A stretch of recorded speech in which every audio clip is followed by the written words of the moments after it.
Always a joy. So, I love Epiphany Sunday. I love it.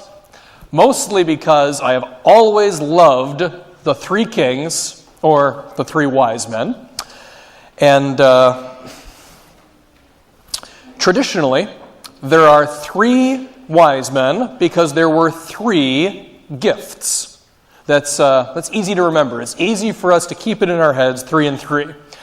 Really, there very well may have been many wise men there, more than 3.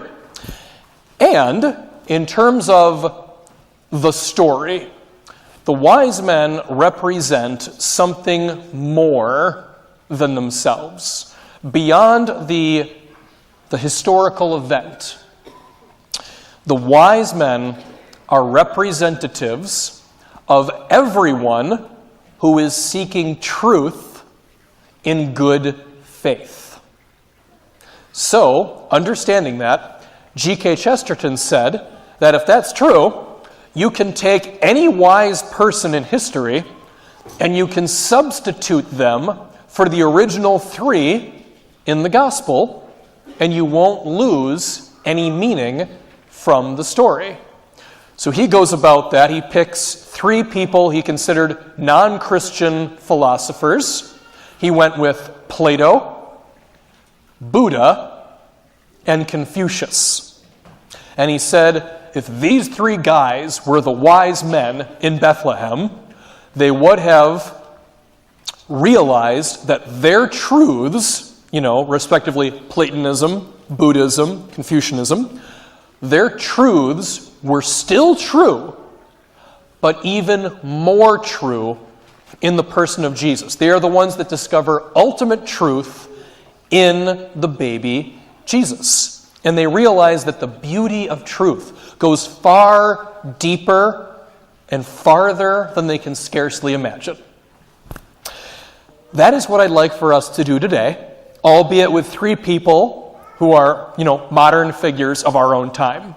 So for today, we're going to stick with the astrophysicist Neil deGrasse Tyson, the Democratic Senator of Wisconsin, Tammy Baldwin, and Robert Iger, the CEO of Disney.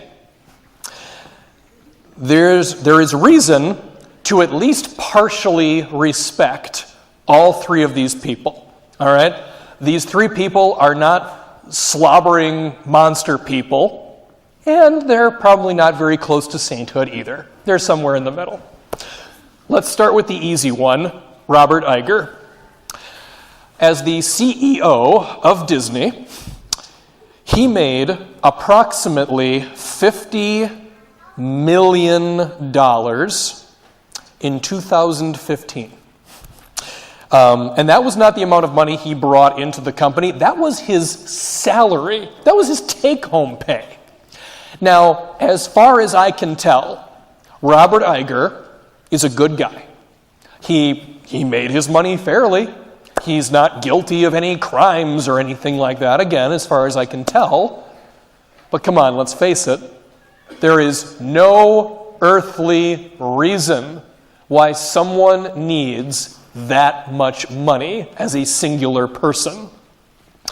And if Mr. Iger was in Bethlehem and saw the Son of God sleeping in an animal trough, that would have an effect on him. He'd remember of how little God really cares about things like wealth. And when he returned to his office, I'm not sure how long that would take. I assume he would take a private jet to Bethlehem. However long it took him, he would go back to his office with a very different attitude about money. Tammy Baldwin has been our senator since 2013. And her pro-choice stance has been a major factor in her success as a Democratic politician. Do you know what Tammy Baldwin's slogan is? It's a good one. Everyone deserves a fair shot. Amen, Tammy. Amen. That is a fine slogan. That is true. That is a value worth believing in. Everyone deserves a fair shot. And I take it on faith that Tammy is not just saying that she does in fact believe that, and she lives out that value in her career as a professional politician. I'm not here to slam her. I am not here to disrespect her or anyone who voted for her. Not the point.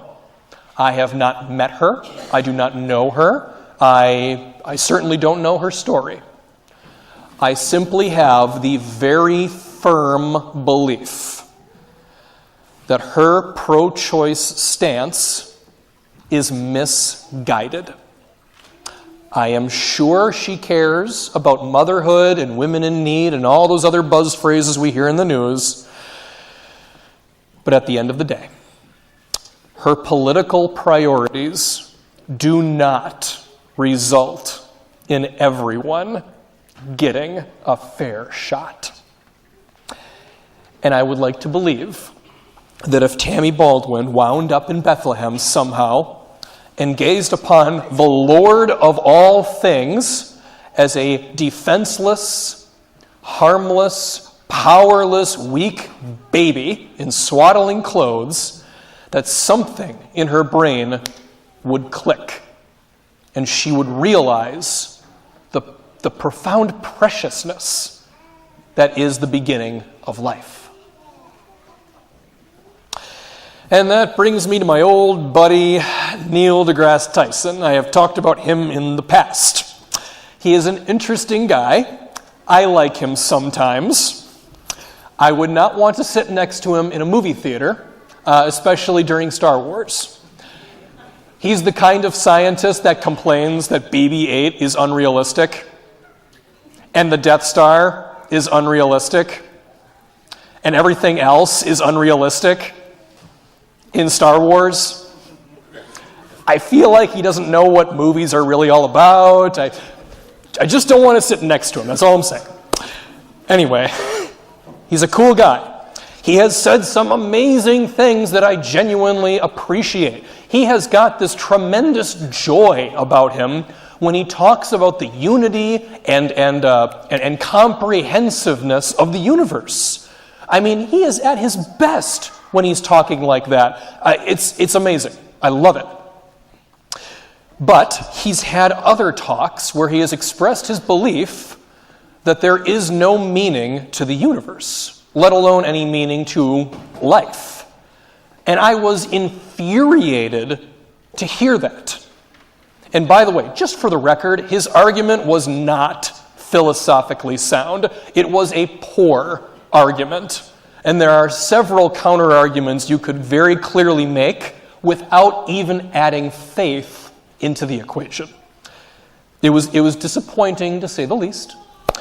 And it would be so good for him and for science in general if he could just walk up to the Son of God and realize that all that truth that he so clearly, obviously loves, all that truth is true. Everything he loves is right there. But he'd also see that all the order and reason of the world, it goes on and on. It goes deeper and deeper in directions we can scarcely imagine, let alone comprehend. And he would also realize that all of us, each and every one of us, as thinking individuals, are absolutely laden. We are full to the brim of meaning and purpose, if only you're willing to see it. And each and every one of us contains every bit of cosmic beauty that he sees in the furthest star. And the great thing about that is that the beauty of a thing exists without taking away the beauty of any other thing. So you can love the individual right before you and the entire universe at the exact same time. I love Epiphany Sunday This is the day that faith and truth meet, exchange gifts, and part ways as friends with joy and gratitude. And we continue that right here, right now, even today.